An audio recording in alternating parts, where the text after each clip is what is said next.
In the first chapter of the Karger and Stotz, I guess is how you pronounce it, their text on social welfare policy, the authors really kind of give us a little bit of background about the economic and political forces that are at play and that have a major role in shaping social welfare policy in our nation, perhaps even more so than in other nations around the world.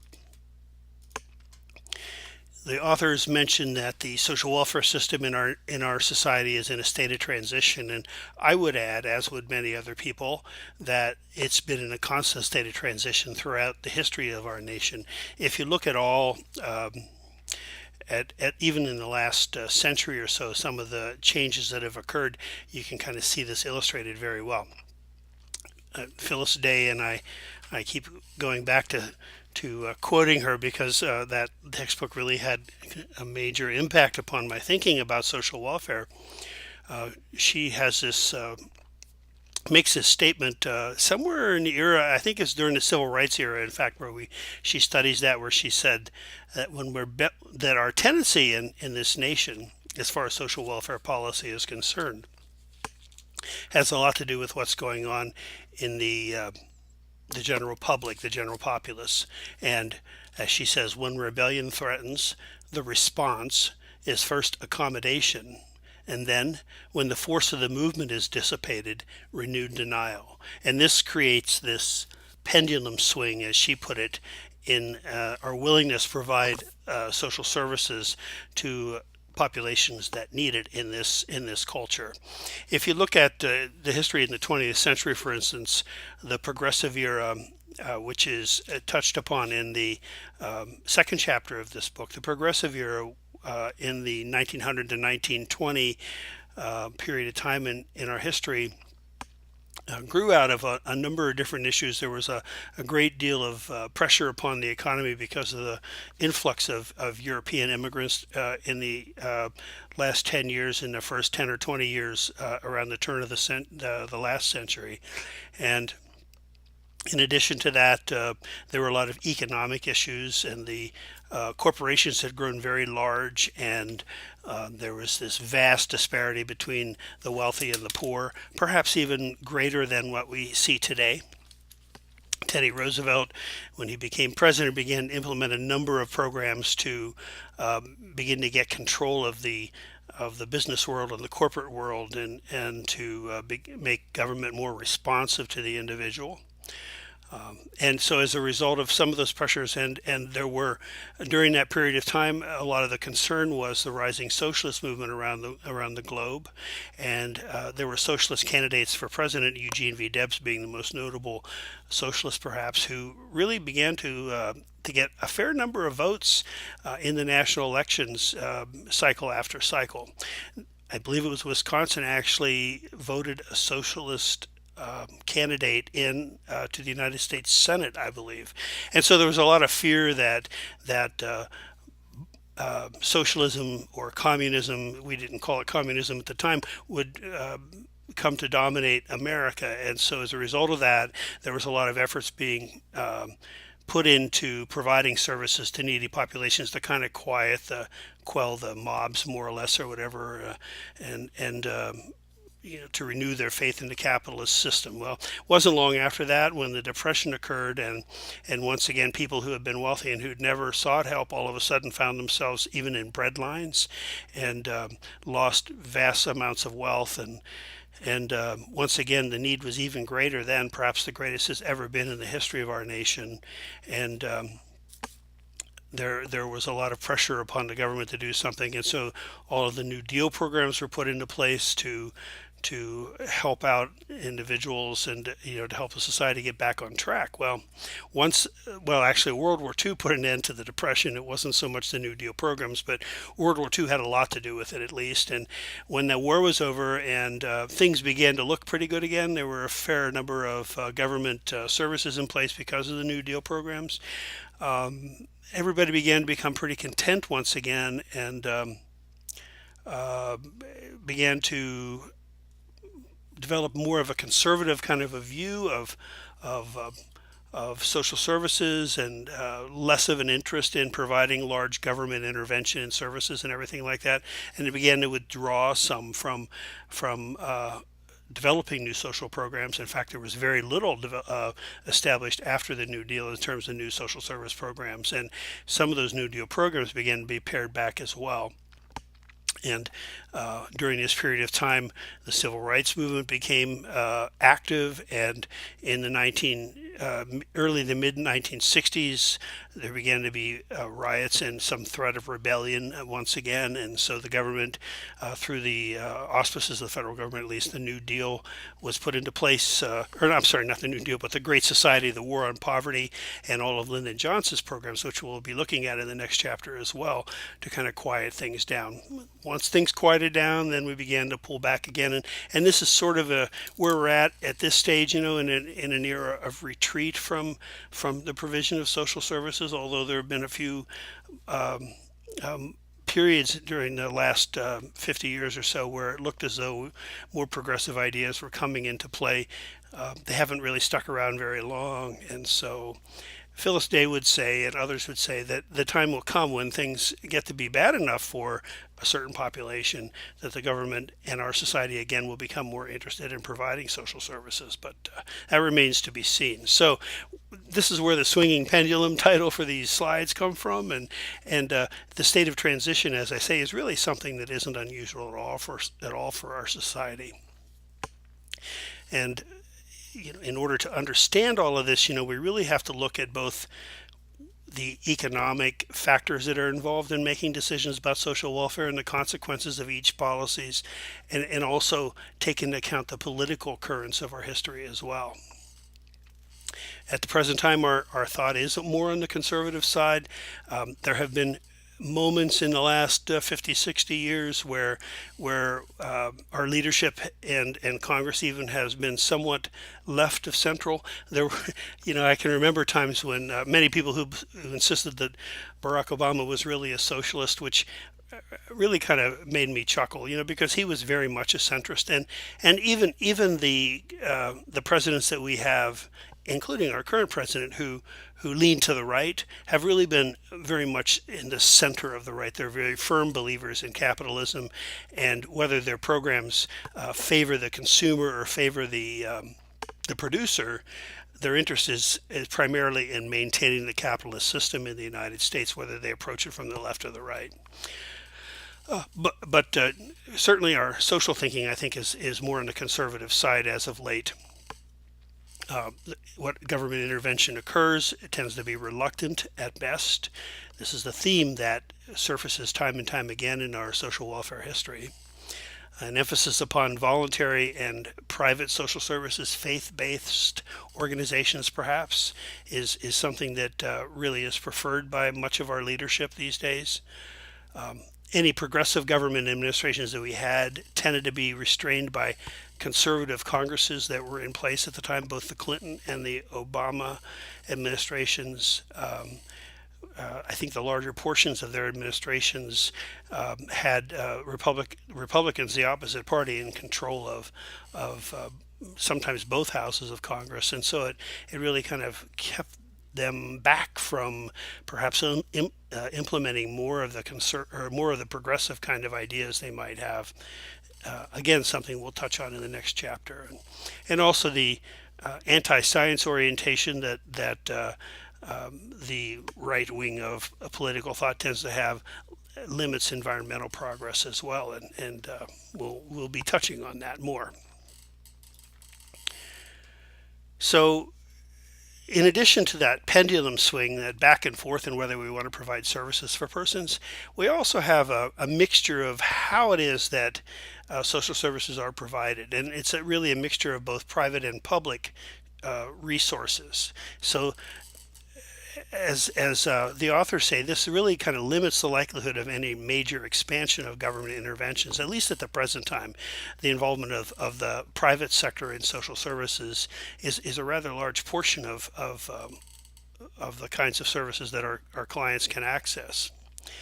Our culture believes very strongly in democracy and also very strongly in capitalism, and in some respects the private sector has found that the social welfare arena can be big business, and this is probably best characterized by the Affordable Care Act. If while much of the world has national health care in place, universal health care in place, we continue to have a system. While the Affordable Care Act is as hobbled as it is these days by changes that have been made in the last few years, the Affordable Care Act still relies upon private insurance industries for it to operate properly.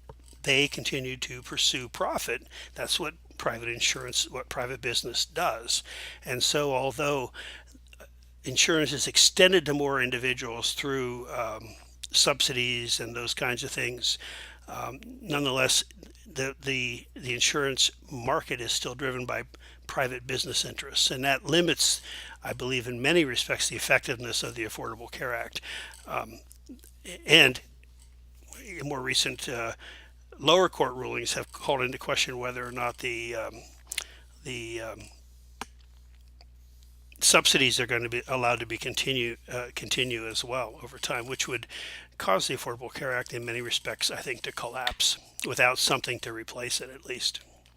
Another example of the capitalist system being involved is that for-profit social service agencies have sprung up really since somewhere in the 1980s or so, and so they can now receive government support. Previously, government grants for social services only went to not-for-profit organizations, but somewhere I think during the Reagan administration that changed, and for-profit businesses could begin to get grants and government support for their programs, and so part of that money goes to profit and not to the clients. And there is a push in many places around the United States, and this has been going on for quite some time, to privatize many of the social services that have more traditionally been government services, and public assistance administration of the TANF programs and those kinds of things is run in some states by private corporations, not by the government. Child protection supervision in particular, not so much the investigation, but supervision, is at times run also by for-profit organizations that, well, there are complications with that we'll be talking about in a second, but it does limit access to some of those services to a certain degree. So if a social welfare policy regulates the provision of benefits of people to meet basic life needs such as employment, income, food, housing, healthcare, relationships, then the question gets raised by this mix of public and private sources of support and responsibility for that support. Who is it that is responsible? Who can we hold responsible? And there isn't one simple answer for that. In addition to the economic and political context that shape social welfare policy, there is also I would say an historical overlay, an historical context to the forces that shape our social welfare policies. And a good example of that was back in the 1960s when Johnson had his War on Poverty, or the Great Society, and had very lofty goals for ending poverty. And he really, Johnson saw himself as being the person who would complete what the New Deal started. Johnson was a big fan of the New Deal, and he came into Congress during FDR's administration, I believe, and was a big supporter of the New Deal and New Deal programs, and of Roosevelt himself. And his goal when he became president was to complete the kinds of things that the New Deal started. But what went on at the same time during that period of time was the Vietnam War, and increasingly our government and our military became more and more mired in that well, that quagmire over there in Southeast Asia, and it took away a lot of the resources that was needed in order to really effectively implement the Great Society that Johnson had in mind. There was discussion that usually governments have to choose between guns or butter, that is, defense or social programs. And Johnson's administration tried to have a policy of guns and butter and found that it wasn't possible, apparently, to do both, at least at the time. And so a lot of the effectiveness of his programs were watered down by the fact that many of his resources were diverted by the war in Vietnam, as well as the attention of the administration and of the nation. And so their historical forces really came into play to change social welfare policy. Also during the second Bush administration, when George W. Bush very early on got us involved in wars in Iraq and Afghanistan that are often referred to as unfunded wars. I guess, I'm not quite sure what that means, because the Defense Department was funded, but there was never, I guess, separate budget items for the war that was being fought. And what happened then is that resources that might have been put into social welfare programming and taking care of the needs of the population were diverted into these war efforts as well. George W. Bush came into the White House referring to himself as a compassionate conservative, and with some promise that his administration would take care of the needs of the poor and the needy, but probably didn't do as well with that as he had suggested he would. So government social welfare program is referred to as public policy, as this slide states, because it really comes out of legislative decisions, and those decisions are made by elected representatives of the entire population. So that's how it becomes public policy. But with services being provided by private organization, there is also private policy as well. And private social service organizations, some of those complications I say that clients encounter when they go to private organizations, generally are not the same kind of complications you see with government public agencies. Include such things as waiting lists, so that if once an agency is full, they don't close their doors, but they say, well, you're not going to be able to get services until we have an opening. And depending upon the size of the waiting list, people just give up and leave. And that's kind of one way of screening out clients, to be honest with you. Public agencies as a whole can't do that. They have a mandate, a legal mandate, to provide the services. And so this is one reason why you'll see a lot of times organizations such as child protection agencies and things like that having overlarge caseloads. That's always a concern and complaint with, as I think we've already talked about, in fact, in child protection, and this is true for other government agencies as well. Why there are such large caseloads has a lot to do with the fact that they don't have waiting lists. Now, interestingly, the one organization in the state that's always been a bit of a sore spot with other government agencies, that the Division of Vocational Rehabilitation has been able to put clients on a wait list for Medicaid waivers, which provides a lot of services that clients can't receive otherwise when they're developmentally disabled. And the state only has so much resources for these services, and this is understandable. And so they have what they call a draw, as I recall, where it might even be I don't know if it's entirely random, but they every quarter they draw a number of persons in to receive services, but other people are left waiting. And that's it's just an interesting kind of a thing that you don't often see in publicly funded organizations. So then again, most of the DD agencies in the state, developmentally disabled agencies, are actually private nonprofit, private nonprofit organizations that are providing services, and they aren't state employees, so to speak. So that may be one of the reasons why there's a difference. But the Division of Mental Health and Developmental Disabilities, DMHDD, is a public state agency. So there are some exceptions to this. Private agencies also can dump clients. So, for instance, the example that's in the text, I think, has to do with private hospitals refusing to provide services to individuals who don't have insurance or a means to pay, and those individuals having then to go to government-run facilities, county hospitals or whatever, where such is available. Rescission is this process where insurance companies can terminate policies because, somebody wasn't eligible, or somebody didn't fill out a complete application, or they withheld some information that was needed, like about pre-existing conditions or something. And insurance companies have been known to terminate policies when a client gets a diagnosis that's going to require a lot of expensive interventions, claiming that the individual didn't provide information they needed or were fraudulent in their applications to begin with. This is something that apparently is relatively common, or not common, but isn't unheard of, at least in that field. And the other thing about private organizations, particularly faith-based organizations providing social services, is that eligibility requirements aren't as open by any stretch of imagination as it is with public agencies. So, their inclination has a lot to do with who they serve and who they don't. So, for instance, my recollection was in Anchorage that Catholic Social Services would not do home studies for the adoption of children by same-sex couples.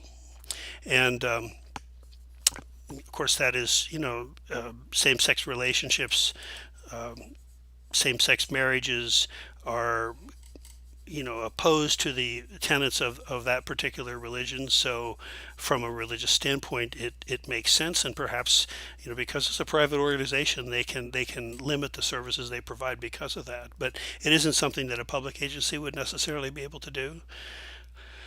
And there are other examples of that as well. So essentially, private agencies can select their clients, and public agencies are supposed to keep their doors open for anybody who is eligible. Of course, eligibility guidelines can also restrict people who apply even for public agencies, public services, but that's another issue. So our map of the social welfare system in the United States really has to include three separate kinds of sources, or means of obtaining social services. One's, well, you have government social welfare policy. Then there's voluntary social welfare policy, that's the private agencies. And then you have corporate social welfare policies, and those are the decisions made by those for-profit organizations who are also providing services and at times getting government funding as well, some government support. In theory, our social welfare program is set up to help clients. That is social treatment, let's say. It's based on altruism and then the desire to help people and the needy. But there are other sides to the social welfare policy, other things that it accomplishes, and that includes, for one thing, the enforcement of social control. A good example of that in the debate, the fairly recent debate about whether individuals who receive food stamps and who are single and able-bodied should be required to work before they can receive food stamps, or their SNAP benefits. Supplemental nutrition benefits. There's a lot of movement afoot these days to deny benefits to individuals who are apparently able-bodied who aren't working from receiving food stamps. Work requirements are out there in a lot of places, and it's really enforcing this idea based upon the Puritan work ethic and those kinds of things we were talking about, or rather the Protestant work ethic, those things we were talking about in those 9 American values last week. This really kind of enforces some control over individuals who receive benefits. The public assistance, the welfare reform in the 1990s said, for instance, that if teenagers were getting AFDC, or TANF benefits, temporary assistance benefits for their babies, that they had to live with their parents. They had to live at home or with an adult that is approved by the state, and they had to be in school. So most people would say, well, those are good things anyway, but nonetheless, you can see the elements of social control in those kinds of things. So that's one element about social welfare policy, is also social control, and that goes back, as we'll find out in the next chapter, it goes back to medieval times, biblical times even, for that matter. Social welfare policy benefits industry because it puts money out into the economy, into the system that wouldn't be there otherwise, so that people can make purchases, which benefits the industry producing those goods.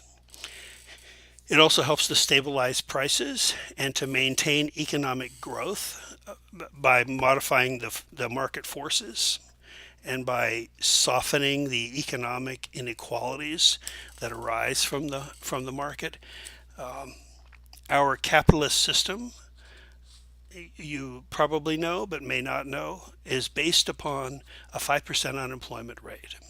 When we talk about full employment in our economy, we're not talking about everybody working.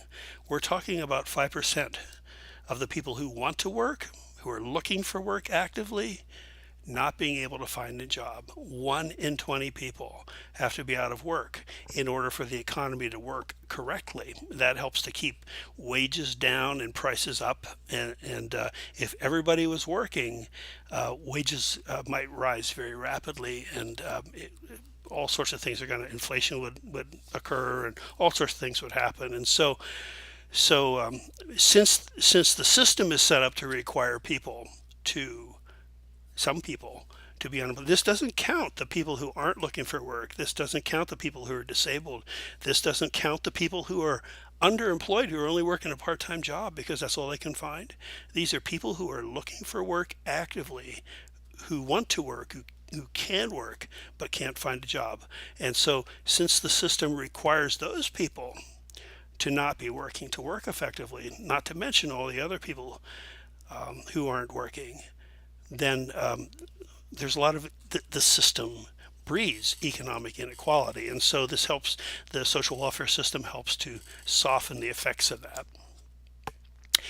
When people can't find work, sometimes they have to move, and that's called dislocation. And so it helps to relieve economic dislocation. People perhaps can receive unemployment for a period of time, and SNAP benefits and other things while they look for work in their own area. And it's also there to provide a means to rectify past and present injustices as well. Our values and the values of those who make decisions for us shape social welfare policies. Sometimes those who make decisions for us don't share our values or don't implement our values, and it's up to us really to see to it that they do. But our ideologies, that is, our assumptions about how the world works, those things, well, see, again, this gets back to those 9 American values that's a part of our ideologies. And I was sharing my thought that these are part of the fabric of our existence, even if we don't believe them intellectually all the time.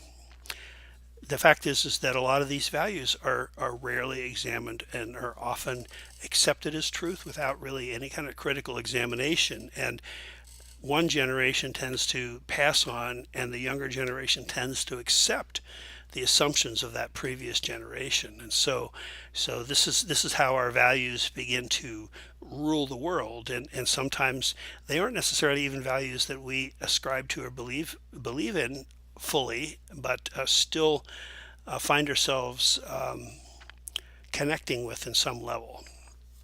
And here, think about some of these values and how they impact the altruism of our interventions in social welfare. The individualism and democratic egalitarianism. If we really believe that everybody has an equal chance and can take care of themselves and should take care of themselves, how altruistic is it going to be? How altruistic will we be when an individual isn't able to do that effectively over a period of time? The work ethic, where there is this sense that we have a moral obligation to work and to contribute to the economy. When individuals aren't working, do we look down upon them as somehow less worthy of our help? Altruism would say we provide them with services without judgment. Judeo-Christian charity, and as I mentioned last week, while altruism really grows out of that sense of charity, yet our federal government oftentimes shifts responsibility for helping others onto the individual and onto private organizations and onto the churches. Federal government and state governments can turn their back on on a need to help the needy by trumpeting Judeo-Christian charity, the thousand points of light, as has been characterized. And of course, social Darwinism, which is really nothing altruistic about it at all. That it's every person for himself with or herself with that value. And if you're not succeeding, that's your own fault, and there's something wrong with you, and you're better off just to fade away. It'd be better for all of us if you're not around. Not very altruistic. And so you can see how these values really intrude upon this altruism of the social welfare system, and why sometimes our social welfare system, instead of looking at social treatment, focuses more on social control of our clients. And the authors say, that there is a zero-sum kind of nature to social policy in our nation, that when some are advantaged, it's always at the expense of others. And this really has a lot to do with the fact that we're attached to the capitalist model, which is a profit-driven model, so that the persons who are succeeding, who are making profit, are doing so at the expense of somebody else. That's why it's so zero-sum. We really are so closely married to capitalism.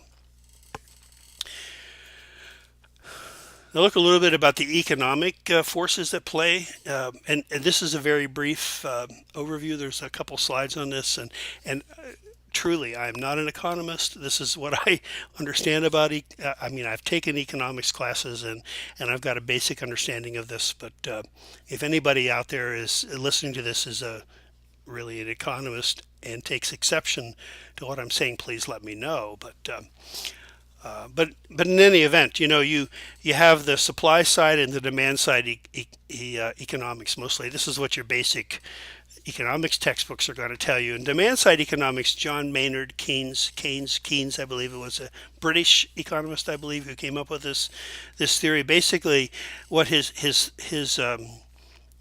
basic thought is that demand side economics is that you provide funding and capital, let's say, to the consumer, and the consumer creates the demand for a product, and because of that, then industry will produce more of that product, jobs will be created, and the economy will do well because there's demand.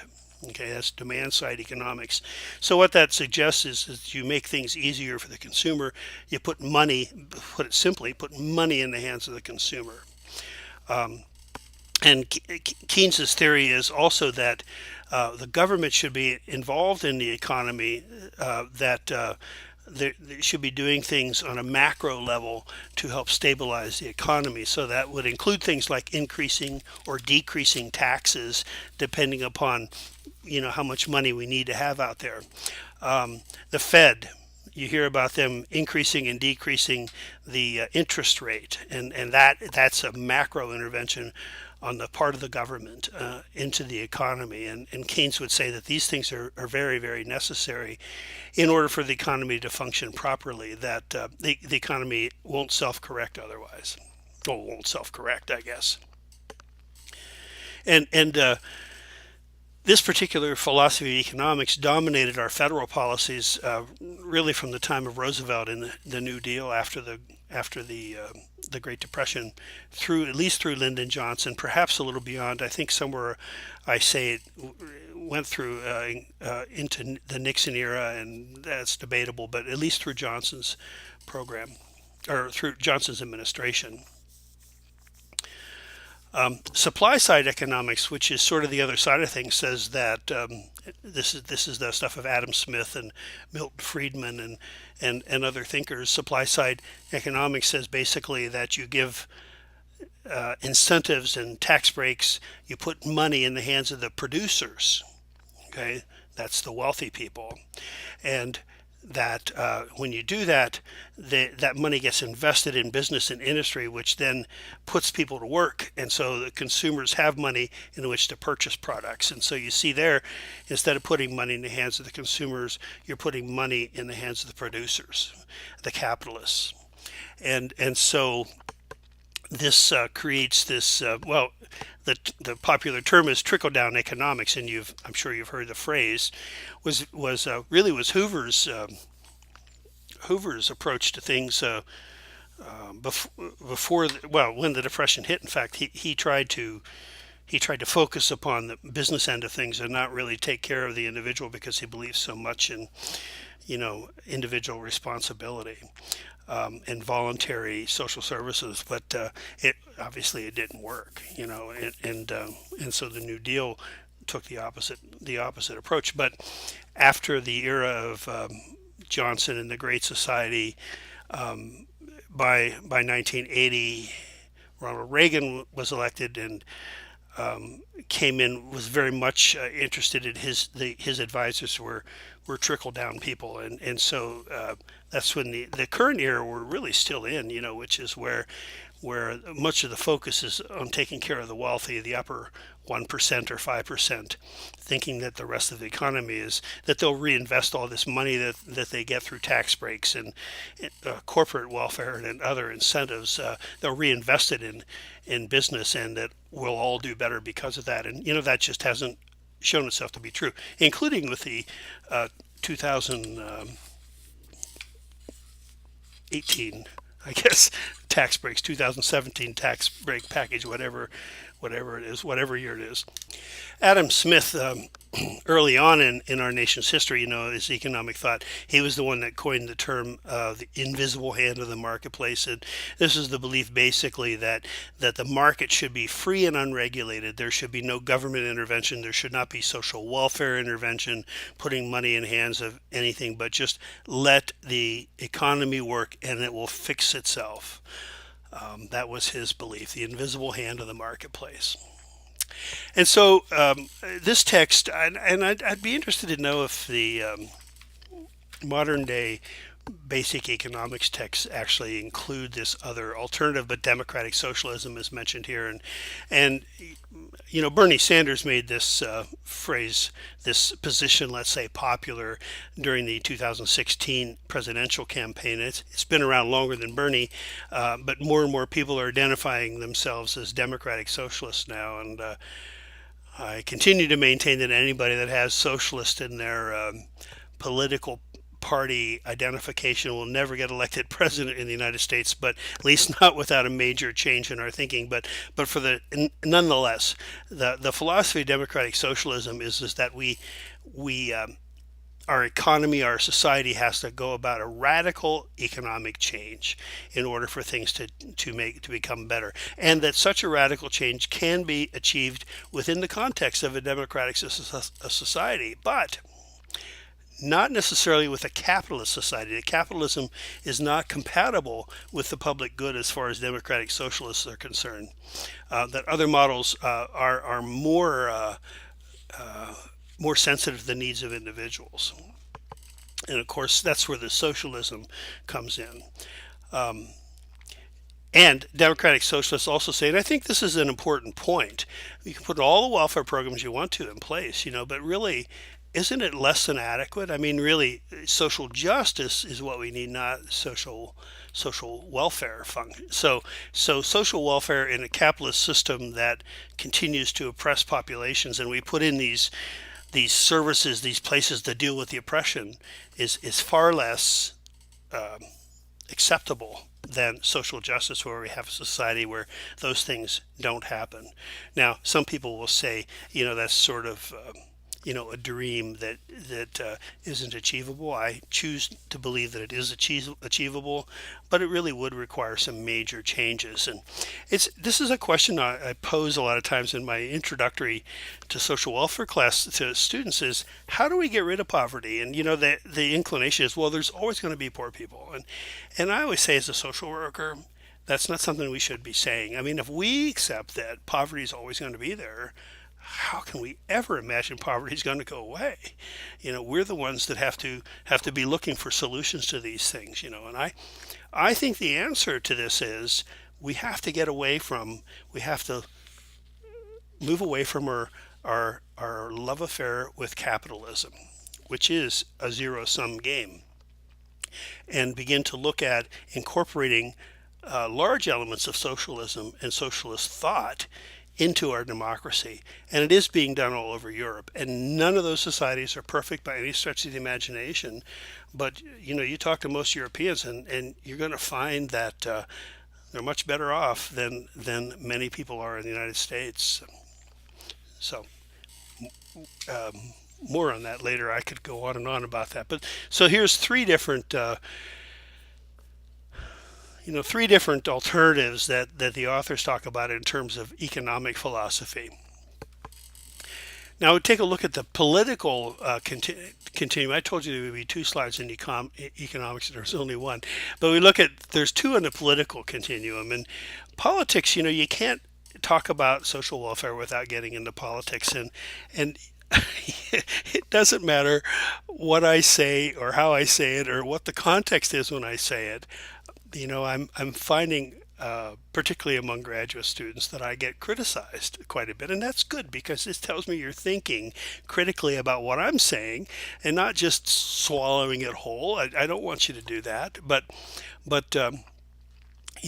you begin to talk about political thought, people become defensive. People, and especially in this day and age, and I hate to use this tribalism term that's being thrown about so much anymore, but there really is, it's like you're on teams, you're left or right, or you're Democrat or you're Republican. And some of you may have already heard me say that, like in social media like Facebook, that somebody from one of my conservative friends will throw something out there that is supposed to irritate the heck out of people who like Hillary Clinton, let's say, or something like that. Or I may say something that that calls into question border control policies of the administration or something like that. Post an article. I try not to be too political, but try to keep it on social issues. And my right-leaning friends will jump on that and they say, "Oh, you want no borders," and you try to talk about this, and you just, nobody really wants to talk about it. They just want to defend their position, and that's sort of what happens these days when you try to talk about political influences in our lives. And we really do need to move away from taking exception to what the quote unquote the other side says, and listening a little bit to what's said and trying to incorporate it, and of course expecting that they'll do the same for us. And we used to do that. And not to say there wasn't dissension in politics, but there was compromise. There were discussions back and forth, and government worked in that era. Even during the Reagan administration, government worked together. They didn't split over positions that they're unwilling to compromise on. But in any event, I venture into these next two slides knowing that somebody's going to be offended by something that I say. I've been accused of being that I coddle conservatives too much, and I've been accused of being far too liberal and too mean to conservatives, really within a matter of a few months. So I'll just tell you, you can't win when you start talking about politics. This is why you never talk about it at parties, right? Okay, so let's start on the left side, the liberal side, and really liberalism has become much more divided, I think, than it was at one time. When you look at really the 2016 campaign will tell you that, that Bernie Sanders and the Democratic Socialists, which is further left than Hillary Clinton, who many people thought were far too liberal anyway, and I'm not even sure that she even would qualify as neoliberal. I think she'd be kind of, well, maybe she would be, I don't know, but I think she's not as centrist as many left-leaning people are, but at the same time, she's certainly more centrist than Bernie Sanders. And there are people who are far to the left of Bernie Sanders as well. So stop thinking about liberals as one group, just like we have to stop thinking about conservatives as one group, because there are many gradations and shades of each of these. And this text does a good job of kind of spelling that out a little bit, I think. First of all, liberalism, let's say further left, not the farthest left you can go, but fairly left, says the Keynes philosophy is the basis we should use for social welfare. Big government should intervene in the economy. Big government should intervene in business if necessary in order to protect the consumer and the worker. And although liberal leadership did not begin with FDR, when we look at the New Deal in the next chapter, you'll see it certainly was the apogee of the American social welfare state. I think that it was the epitome, it was the apex of what liberal social welfare thinkers would want. Maybe not even as high as it could go, but it's certainly the highest it's been in this nation. So from Roosevelt, maybe through Nixon, Nixon was a conservative, but he was much more liberal than I think a lot of people understood. Some also the text talks about, but certainly through Lyndon Johnson's administration, at least the liberal thinking as far as social welfare concerned dominated our government. We had a Supreme Court as well that was definitely liberal under Earl Warren. Neoliberalism, which I think really, it says here, became prevalent by the late 70s, and that would be Jimmy Carter, that era when he was president, and Bill Clinton, I think, was certainly a neoliberal, much more centrist. Although he might have been more left if he could have gotten away with it. Again, he had a Congress that was really quite opposed to a lot of left-leaning ideas that he might have had. So Bill Clinton was really a realist, and he did a lot of that compromising we don't see anymore, but managed to stay in control despite all the pressures from the right. But in any event, neoliberals are more cautious about big government. They're more friendly to business. They see the importance of business in the economy, being involved in the economy, and try to accommodate business more to work that angle, kind of.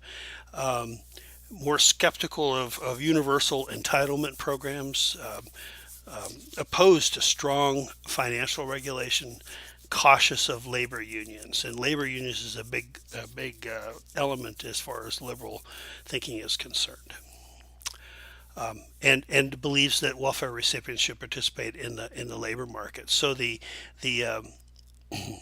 welfare reform program in about midway through Clinton's administration wasn't really. He said it really wasn't what he wanted to be signing, but it was what he could get from Congress, and it was a Republican Congress at the time. Might have been right, but it really did push the notion of personal responsibility. In fact, that was the name of the act that implemented welfare reform. Pushed the notion of personal responsibility, of participation in the labor market, and so on and so forth. So, in fact, I think the case plan that recipients develop with their workers when they're applying for ATAP, which is the Alaskan version of TANF. I think it is called the individual responsibility and something form. Some of you may know that, but it just goes to show you it's a lot different from the liberal thinking. I think a lot more qualified. Okay, now let's go to the right side of the political continuum, and you want to look at conservatism really from I think three different angles, really. So again, let's not lump conservatives. And I will say this, that when I talk about conservatives and liberals, I'm talking in generalities, and I do understand that there are gradations, and that conservatives sometimes can be in favor of some social interventions. Liberals sometimes can be in favor of some individual responsibility. I mean, I understand that. So, but just for the sake of our lectures, I have to kind of generalize things. So in any event, here's my statement. Again, conservatives aren't all one blob. There's a wide variety of conservative thinking, and the authors talk about traditional and cultural conservatism, and traditional conservatism, when you and of course, conservatives are more associated with the Republican Party, liberals with the Democratic Party.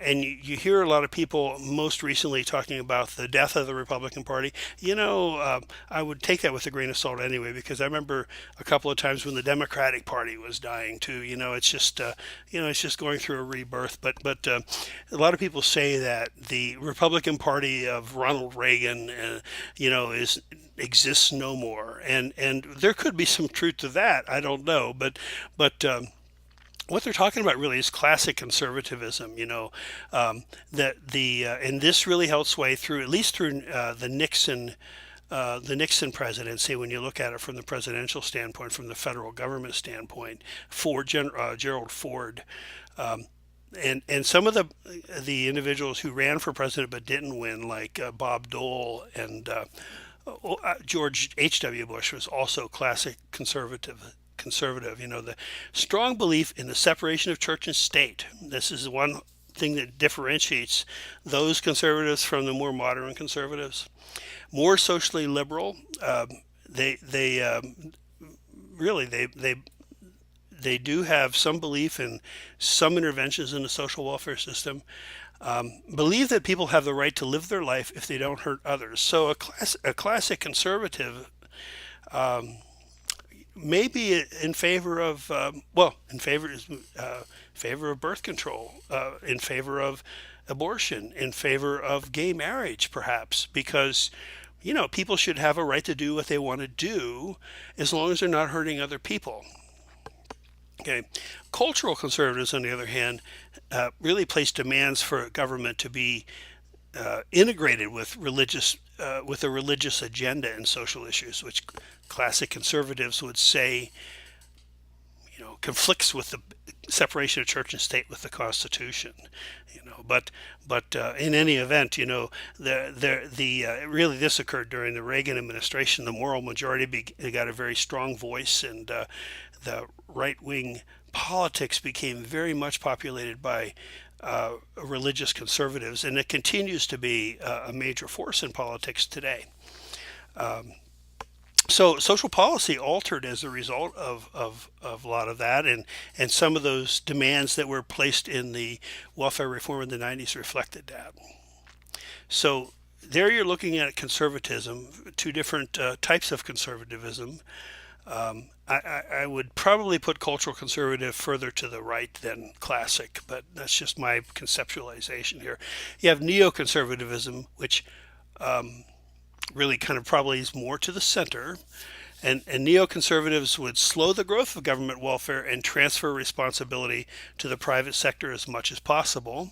It doesn't say eliminate those things, but it does say to get the government out of the business of social welfare.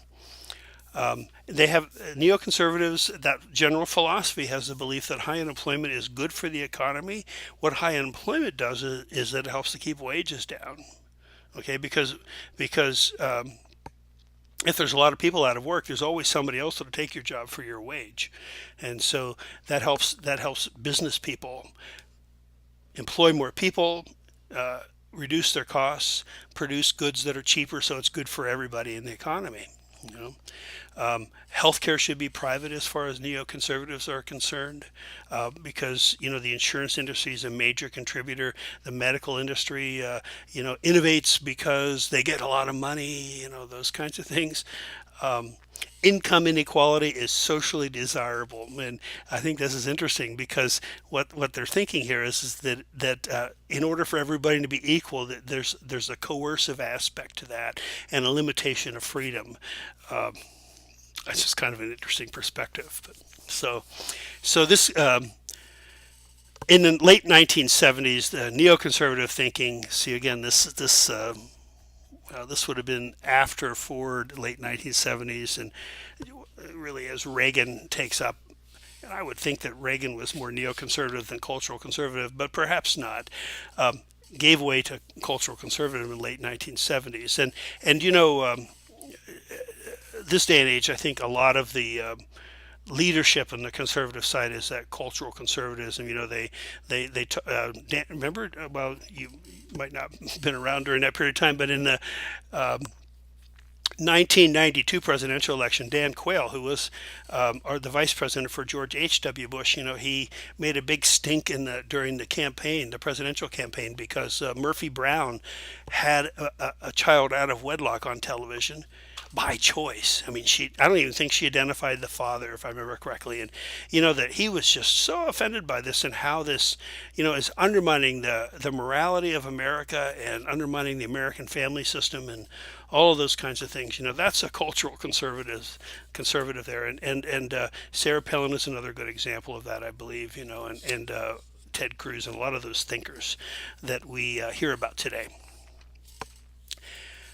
Libertarianism is another sort of a third party choice, and I'm not sure where exactly you put this on the continuum, because libertarians, this continuum we're talking about, I'm not sure that libertarianism is on the continuum. Maybe it is, but libertarians believe in little to no government regulation at all. Government should stay out of our pocketbooks and should stay out of our bedrooms. And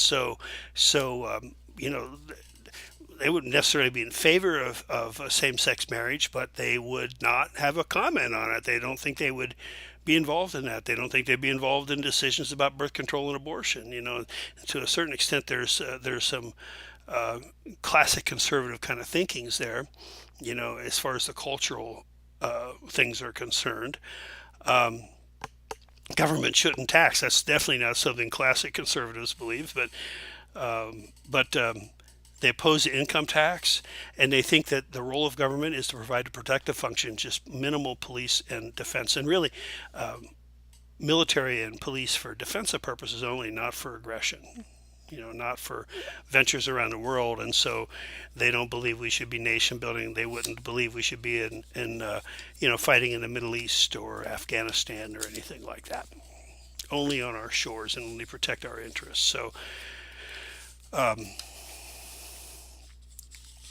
in the 2000 teens, the most well-known libertarian on the national scene right now, I think, is probably Rand Paul, senator from Kentucky, I believe. Where'd the Tea Party come from? You know about the Tea Party, and I think they're kind of like far right, but you've got some cultural conservatives in there, you've got some libertarians in there, and you got the populists, the people that are doing things for the common man, the unspoken voice, the person that isn't heard, the silent majority, if you want to call it that. That's the Tea Party. So that's sort of the political continuum. All of this, as you might guess, who's in control, who's in Congress, who's got the ear of the public at the present time, all of this impacts our social policies.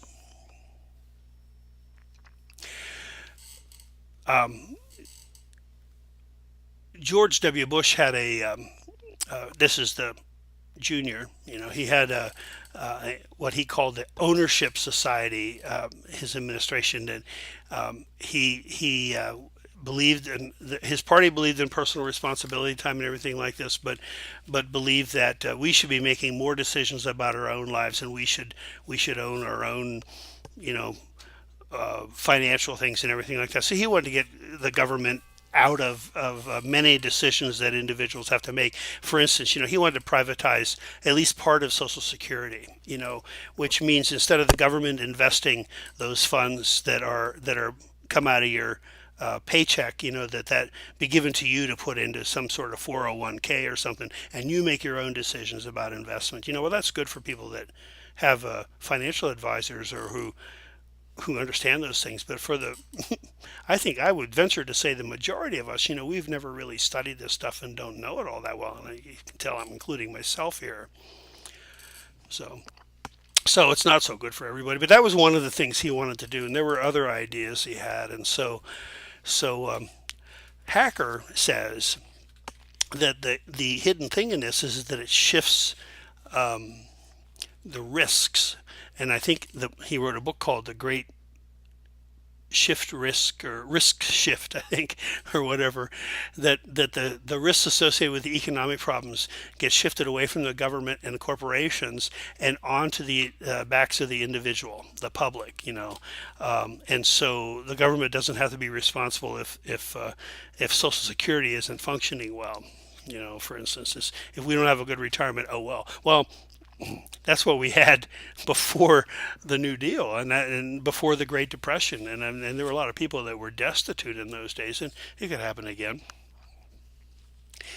So this risk shift is occurring in many sectors. For instance, retirement programs have moved from a defined benefit program, that is a program where if you work X number of years and you contribute X number of dollars, when you retire, you will get, Y dollars every month. It's predictable, it's understood. When I retired, I was what's called a Tier 2 state employee, so I had a defined benefit pension program. So I could go up to Anchorage and talk to the guy in the retirement office, and I would know how much my pension will pay me when I retired on a certain date. Tier 3 people had the same thing. Tier 4 people, who is where people are being hired now, have a defined contribution plan, and it's like a 401k. So they put the money in, and whatever happens to that money depends upon how they invest it. And if they're an active manager, where they put their money, and if they're not, do they have a good investment firm that's taking care of their money? And so the risk is entirely theirs. It's not the state's. It's entirely theirs. There has been a movement and a push from the federal government at different times and there are health savings accounts. A lot of us have those things available to us, or you can just put money aside and before taxes, and spend it on medical when you need to. And oftentimes those things aren't taxed when they're spent, so it becomes totally tax-free money. And also, I think Bush proposed a tax deduction for private insurance premiums, rather than and all of this, instead of your employer providing health insurance programs where they pay the larger portion of your premium. Again, shifting risk from the employer to the individual. His proposals to privatize Social Security, again, another example of that. So when we talk about social welfare policy in this class, and really think about it in the future, it is about income, it's about that money factor, but also remember the risk factor also is another dynamic that's important to consider. Who's assuming the risk in case of bad economic times. And our authors will tell you, and I believe, that progressive social policies really need to work to mitigate the degree of risk the individual has to bear. I could see it very easily going back to a pre-depression period where it winds up being every man for himself, and you consider people who are poor at investment strategies, and who don't have a lot of money to invest to begin with or whatever. And how are they going to do in old age? Where are they going to be? So the European model is I think this is the last slide. It is. The European model is held up as, isn't it? Let me look. Let me just double. Yes, it is. The European model is held up as as an example of sort of a democratic socialist kind of a thing, where there are largely democracies and largely socialist economic systems. And I think Scandinavian countries are the ones that probably have the strongest system set up right now. But the countries all around, nations all around Europe have that. For instance, I may have told you already that I hosted a number of exchange students from Europe over the years, talked to their parents, met them and spent time with their parents and everything. And that 3 of my European students right now are 2 German and a Danish student are pursuing or have achieved their PhD. And my German students pay a fee each semester of $100 some. That's all they pay, as far as they don't pay tuition. And now I think they still have to pay buy their books. I'm not positive about that. Certainly they pay their own living expenses. But think about that.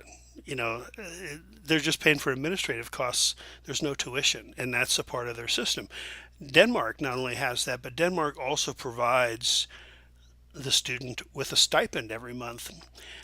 Expressly stated, the government policy is because they don't want the students' parents feeling as though they're responsible to support those students while they're in school.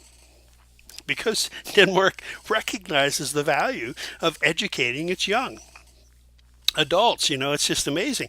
And so these things can happen. It's a matter of our values. And yes, it would be complicated to switch to this system, but our authors are a little grim about this, and they say the prospect of molding American social welfare into one unified whole under the auspices of a central federal authority seems remote. I don't disagree with that, but that doesn't mean it's not possible. The vision of a unified social welfare system is implicit in the proposals of advocates for nationalized programs. And of course, we don't have a unified social welfare system. We have corporate welfare, we have private welfare, we have public welfare, right? So, and in addition to that, we have a diverse population of individuals with different needs coming from different parts of the globe. And so it's such a complex society with a vast array of social services that have very different funding sources, different procedures, different eligibility requirements, and plus our pendulum swing, the indecision of our philosophies about human beings and how best to help them. Our philosophies about the social welfare system keeps changing through the years.